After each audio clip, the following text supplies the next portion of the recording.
channel. This video is for private sellers.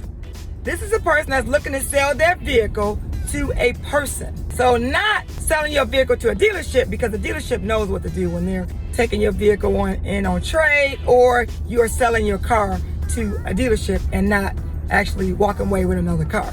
So which means that you're the private owner of that vehicle and you're looking to sell it to a person. I'm going to share 5 things that you need to do or have in place when it comes to selling your vehicle.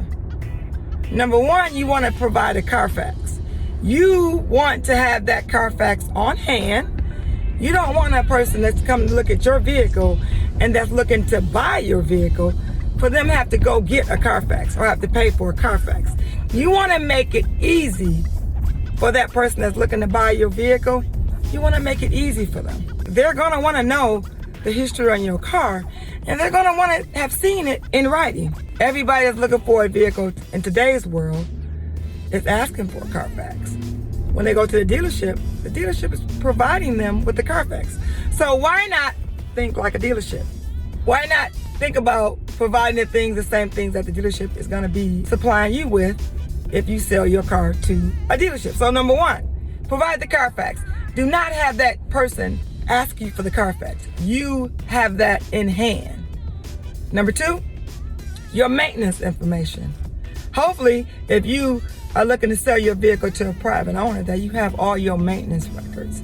Everything you have done to your vehicle, whether you've gotten an oil change, whether you have gotten your tires rotated, whether you have gotten warranty work done. You want to have that information.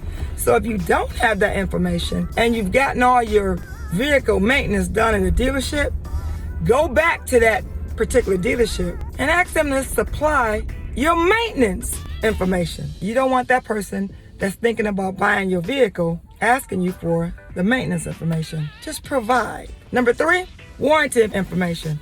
If your vehicle is under warranty or not under warranty, if you have an extended service contract, provide the warranty information. Because in some cases, you want to find out whether if you have a warranty on your vehicle still, you want to find out if that warranty is transferable. I'm going to repeat it again. You want to find out whether that warranty is transferable. If you sell that car to someone else, can they automatically take up for where your warranty left off? And that's important. Everybody wants a warranty when they're buying a vehicle if they can get one, especially if it's already with the car. That's an extra selling point if you have a warranty on your vehicle. And if you don't, the vehicle is as is. Number 4, odometer statement. For everyone that doesn't know what an odometer statement is, the actual miles you have on your vehicle currently right now if you're looking to sell your vehicle. Because if you purchase your car from a dealership, you're going to have to sign an odometer statement when you purchase that vehicle. Because that dealer has to let you know, not by telling you by word of mouth, but let you know that this is how many miles is on the vehicle. And then you have to sign it. So you're going to do the same thing. You're going to provide a odometer statement. That's what you're going to provide. And then you can always Google odometer statement and get a copy of one for free. What's on the odometer statement is the year, make, and model of your vehicle, how many miles are on your vehicle, and then you want to have your name, your address, and then whoever's buying that vehicle from you.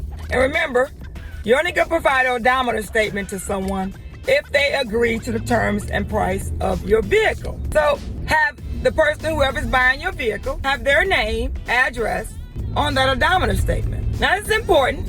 It's because you just want to make sure that they know how many miles is on the vehicle, but you're signing it, and then they're signing it. Remember, when you sell a vehicle, you got to have important documents in place, because this is just the proper way of doing business to protect yourself and to protect the person that's looking to buy your vehicle. The 5th thing that you want to have is a bill of sale. Now, a bill of sale is the person's name, address, telephone number. Not necessarily the telephone number, and when you buy a car at the dealership, we list the telephone number. You want to have their information on the top of that. And it's really a breakdown, honestly, a breakdown of the price of the vehicle. Somewhere on that bill of sale, your name's gonna be on that bill of sale also. So your name, the person that's purchasing the car, and the breakdown of what you're selling the car for. Sales price, tax, because people have to know what they're paying for.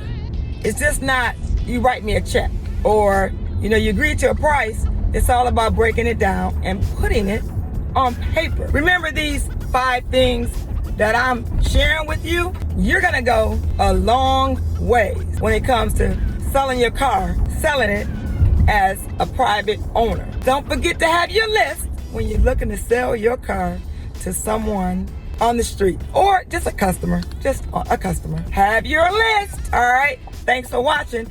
And you guys always know, if you're on my channel, I'm Regina, the Queen of Car Loans and Credit. But also, you already know that I like to do my videos in my car is because this is where I do most of my thinking. All right, see you on the next video.